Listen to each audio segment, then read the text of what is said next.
नमस्कार, आप सभी दर्शकों का रिपोर्टर पोस्ट में स्वागत है। और सरना धर्म कोड को लेकर के कई बातें सामने आ रही हैं। अगर हम बात करें, सरना धर्म कोड को सरकार ने विधानसभा से पास कर 1 वर्ष होने जा रहे हैं, उसे केंद्र के पास भेजा था कि इसे जल्द से जल्द 9वीं अनुसूची में शामिल करें ताकि सरना धर्म कोड झारखंड के लोगों को मिल सके और अलग अलग जगहों पर मिल सके। तो इसको लेकर के बातें सामने आ रही हैं।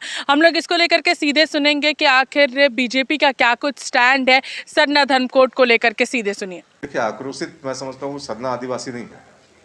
आक्रोशित वो लोग हैं जो कन्वर्ट करके क्रिश्चियनिटी अपनाकर और सारा आदिवासियों को जो अधिकार मिला है आरक्षण के तहत, वो उसका उपयोग कर रहे हैं। क्योंकि आदिवासी तो आज भी, अगर सरकारी आंकड़े देखें तो आपके मतलब एक स्पष्ट हो जाएगा चीज़ें कि आज भी पिछड़े हैं वो। तो जिनको लाभ मिलना था उनको लाभ नहीं मिल रहा, जो कन्वर्ट हो गए उस चीज़ों का लाभ ले रहे हैं। तो पहले वो छोड़ तो दें कि हमने क्रिश्चियनिटी अपना लिया तो आदिवासियों को जो लाभ मिलती थी हम वो नहीं देंगे।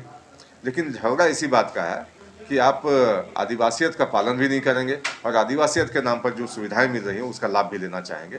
तो सरकार को यह चीज़ें स्पष्ट करनी चाहिए कि जो कन्वर्ट करके लोग दूसरे धर्म में चले गए उनके बारे में सरकार क्या सोचती है। भारतीय जनता पार्टी की राय स्पष्ट है कि जिन लोगों ने कन्वर्ट कर लिया उनको ये अधिकार नहीं मिलना चाहिए। तो सरना धर्म कोड को लेकर के भारतीय जनता पार्टी का क्या थॉट है उसको लेकर?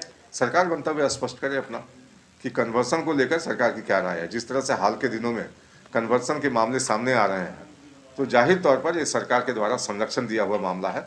सरकार के संरक्षण के बगैर ये काम हो ही नहीं सकता। तो जहां एक तरफ आशा लकड़ा स्पष्ट करती हैं कि आखिर सरना धर्म कोड की मांग क्यों कर रहे हैं आदिवासी, नहीं मांग करनी चाहिए क्योंकि वो पूजा का एक माध्यम है और पूजा वहां पर की जाती है।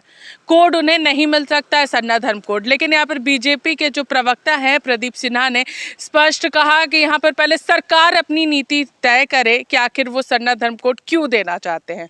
अब हम लोग सीधे सुनेंगे इसको लेकर के जेएमएम के नेता मनोज पांडे ने क्या कुछ कहा है। सीधे सुनिए।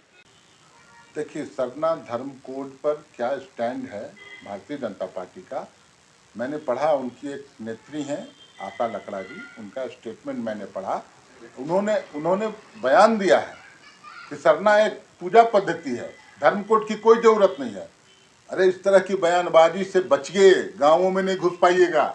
आप जाके भावनाओं को समझिए। जो सरना धर्मावलंबी हैं, प्रकृति पूजक हैं, वो अपने आप को अलग मानते हैं, उनको अलग दर्जा देने में क्या हर्ज है। तो इनकी सोच वो है। और जहाँ तक धर्मांतरण की बात है, धर्मांतरण पर कानून बना है। धर्म की आज़ादी भी लोगों को मिली हुई है, संविधान के मौलिक आधारों में आता है वो। तो हाँ, लेकिन जो कानून बना है, और कानून बनाने का काम केंद्र सरकार का होता है, और जो कानून बना है उसको इम्प्लीमेंट करना राज्य सरकार का काम है। इम्प्लीमेंट होता है, लेकिन आप धर्म को जबरन धर्म परिवर्तन नहीं कोई करा सकता। इस पर कानून है और कानून सम्मत कार्रवाई राज्य सरकारें करती हैं। तो आपने यहाँ पर स्पष्ट सुना कि उनका स्पष्ट कहना है कि सरना धर्म कोड की मांग यहाँ के लोगों की है और बहुत ज़रूरी है उन्हें ये मिलना, क्योंकि इसको लेकर के लगातार लोग आवाज़ बुलंद करें। और जेएमएम ये जो झारखंड मुक्ति मोर्चा लगातार इसका प्रयास भी कर रही है कि जल्द से जल्द मिले। केंद्र सरकार आखिर इसे क्यों रोक करके रखी है ये समझ में नहीं आ रहा है। और उन्होंने बीजेपी पर भी निशाना साधा आशा लकड़ा के बयान को लेकर। तब तक के लिए बने रहिए रिपोर्टर पोस्ट के साथ। मैं पूजा, नमस्कार।